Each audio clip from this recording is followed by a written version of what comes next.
Well, hello, baseball fans. Well, the regular season's over and the postseason begins. Let's talk about the American League first.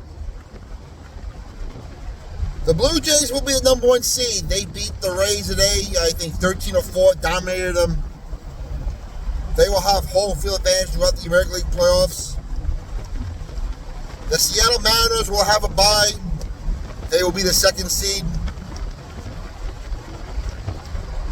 The Cleveland Indians, won their game today, even though they didn't need to.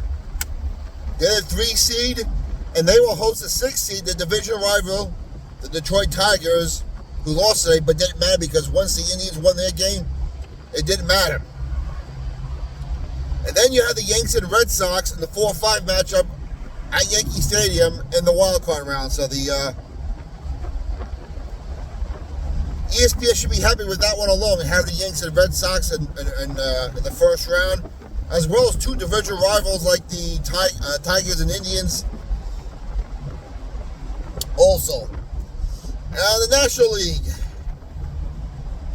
the Brewers will be the 1 seed. They have the home field advantage. Phillies won today, didn't need to, didn't matter. Same thing with the Brewers, they won today, didn't matter. They will be the 2 seed. Dodgers are your West champions. The defending champions of baseball will be the 3 seed. And they will play the Cincinnati Reds because today, even though they lost to the Brewers, who had nothing to play for, the Mets also lost 4-0 to a Marlins team. So since the Reds won the tiebreaker, they will play the Dodgers in the first round. And to finish it up, the Cubs and Padres will face each other in the first round, the 4-5 matchup. This is the first time they're playing each other in the playoffs since 1984. And a lot of teams that had to win today for either a division, a higher seed, or to get the playoffs, all lost. And they lost mainly against teams that had nothing to play for.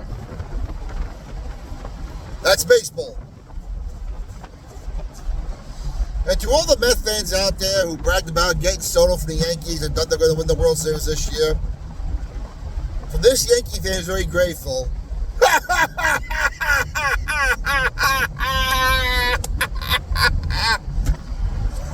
Your $800 million man made your worst team this year. And the Yankees finished with the same identical record as last year without him.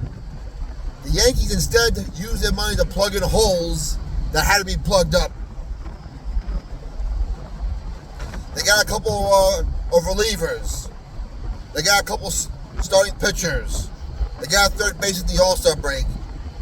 They made some improvements and had the money to do it. The Mets were stuck with that contract. And how many times am I going to say it? These long-term baseball contracts for teams never work out. Go ask the Yankee fan about Alex Rodriguez. Steinbrenner had him by the balls when he opted out of his contract in 2005. I think it was 2005.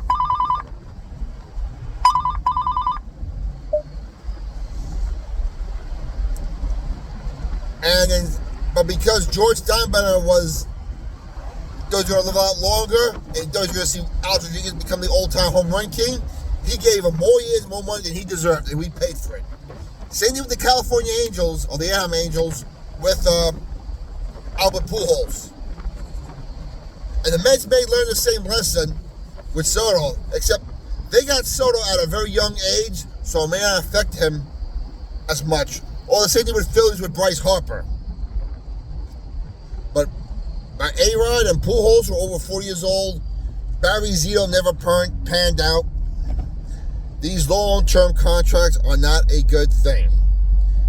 Anyway, let me hear your comments about the regular season, the postseason. Who's going to win?